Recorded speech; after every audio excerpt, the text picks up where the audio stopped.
ওকে, তো চলো আমরা এই কোশ্চেনটার আনসারটা কিভাবে বের করব। প্রথমত এই যে দেখো কয়টা ভোল্টেজ ড্রপ হবে, এখানে একটা ভোল্টেজ ড্রপ হবে, ধরো বি1। এই জায়গায় একটা রোধ আছে, তার মানে এই দুই প্রান্তে একটা ভোল্টেজ ড্রপ, এটা ধরে নাও আমাদের বি2। আর এইখানে একটা ভোল্টেজ ড্রপ হবে বি3। যে কোনো একটা বলতে পারতো 3 ওহম এর দুই প্রান্তের ভোল্টেজ কত, 2 ওহম এর দুই প্রান্তের ভোল্টেজ কত, এই দুইটার ভোল্টেজ কত। তার আগে আমরা কি করব, এইটাকে একটা রোধ বানাবো, এটাকে আমরা একটা রোধ হিসাবে কল্পনা করবো। এখন একটা রোধ হিসাবে কল্পনা করলে তাহলে আমি নতুন একটা রোধ পাবো, সেটা আমাদের তুল্য রোধ। তাহলে দেখো তো এই দুইটা 3 আর 6 কে সমান্তরাল আছে, তাহলে আমরা তুল্য রোধটা এখানে তুল্য রোধটা হিসাব করে ফেলি।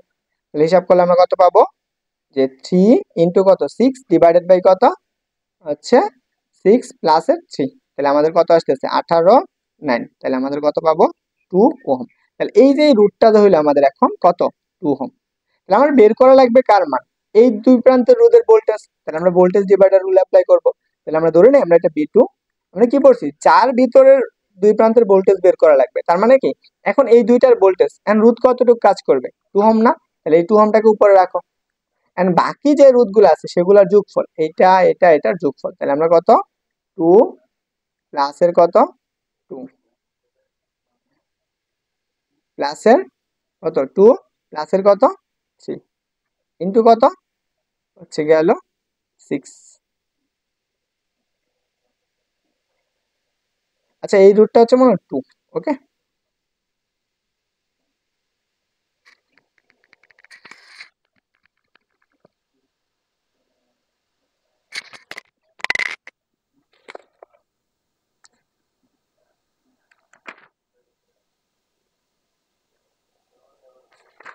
দেখো তাহলে এটা হচ্ছে আমাদের কত 2, এটা হচ্ছে 2 ওহম। তাহলে আমরা এইটুকু হচ্ছে 2 ওহম। তাহলে আমরা 2 ওহম হলে তাহলে আমরা এখানে কি পাবো, আর ভোল্টেজটা কত, ভোল্টেজ হচ্ছে 6। তাহলে এখন দেখো তাহলে আমরা কত 2 নিচে কত আসতেছে 6 ইন্টু কত 6, এটা কাটাকাটি করো। তাহলে আমরা কত পাইতেছো বি2 ইকুয়াল কত পাইতেছো 2 ভোল্ট।